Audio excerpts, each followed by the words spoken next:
Queen Elizabeth II Life History, and this is session number 10, and this is called Turbulent Years. Source Wikipedia. In the wake of coalition victory in the Gulf War, Elizabeth became the first British monarch to address a joint meeting of the United States Congress in May 1991. On 24th November 1992, in a speech to mark the Ruby Jubilee of her accession, Elizabeth called 1992 her Annus Horribilis, a Latin phrase for meaning horrible year.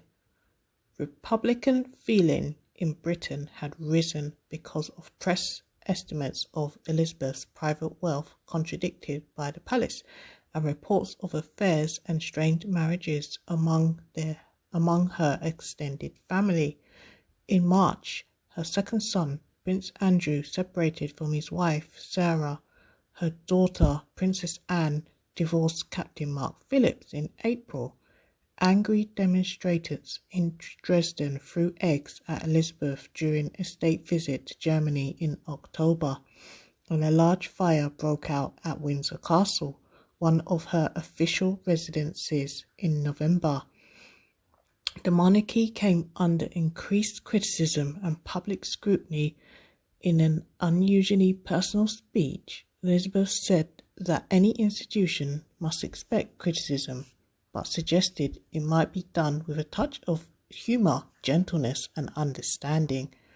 2 days later, John Major announced plans to reform the royal finances drawn up the previous year, including Elizabeth paying income tax from 1993 onwards and a reduction in the civil list. In December, Prince Charles and his wife Diana formally separated. At the end of the year, Elizabeth sued the Sun newspaper for breach of copyright when it published the text of her annual Christmas message 2 days before it was broadcast. The newspaper was forced to pay her legal fees and donated $200,000 to charity. Elizabeth's solicitors had taken successful action against the Sun 5 years earlier for breach of copyright after it published a photograph of her daughter-in-law, the Duchess of York, and her granddaughter, Princess Beatrice. In January 1994, Elizabeth broke the scaphoid bone in her left wrist as the horse she was riding at Sandringham tripped and fell. In October 1994, she became the first reigning British monarch to set foot on Russian soil. In October 1995, Elizabeth was tricked into a hoax call by Montreal radio host Pierre Brassard, impersonating Canadian Prime Minister Jean Chrétien. Elizabeth, who believed that she was speaking to Jean, said she supported Canadian unity and would try to influence Quebec's referendum on proposals to break away from Canada. In the year that followed, public relations on the state of Charles and Diana's marriage continued. In consultation with her husband and John Major, as well as the Archbishop of Canterbury, George Carey, and her private secretary, Robert Fellows, Elizabeth wrote to Charles and Diana at the end of December 1995, suggesting that a divorce would be advisable. In August 1997, a year after the divorce, Diana was killed in a car crash in Paris. Elizabeth was on holiday with her extended family at Balmoral. Diana's two sons, Prince William and Prince Harry, wanted to attend church, so Elizabeth and Philip took them that morning. Afterwards, for 5 days, the royal couple shielded their grandsons from the intense press interest by keeping them at Balmoral, where they could grieve in private. But the royal family's silence and seclusion, and the failure to fly a flag at half-mast over Buckingham Palace, caused public dismay. Pressured by the hostile reaction, Elizabeth agreed to return to London and to address the nation in a live television broadcast on 5th of September, the day before Diana's funeral. In the broadcast, She expressed admiration for Diana and her feelings as a grandmother for the two princes. As a result, much of the public hostility evaporated.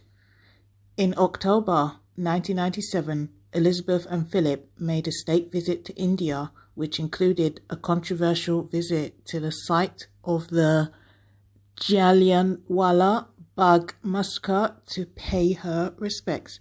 Protesters chanted, "Kill her, Queen, go back." And there were demands for her to apologise for the action of British troops 78 years earlier. At the memorial in the park, she and Philip laid a wreath and stood for a 30-second moment of silence. As a result, most of the fury among the public softened and the protests were called off. That November, the royal couple held a reception at Banqueting House to mark their golden wedding anniversary. Elizabeth made a speech and praised Philip for his role as consort, referring to him as "my strength and stay."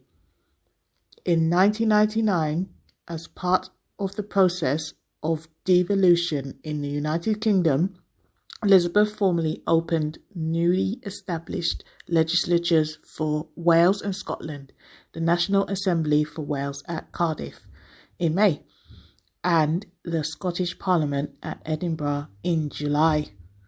So that brings us to the end of session number 10. Next, we will be discussing dawn of the new millennium. So please subscribe if you haven't already. Thank you so much for your time, and don't forget to thumbs up this video. Thank you so much for being here. Please check out the playlist called Queen Elizabeth II's Life History for more episodes. You can catch up in there, and it will also be on the community tab. Thank you so much. Bye guys, see you on the next episode. Queen Elizabeth II Life History.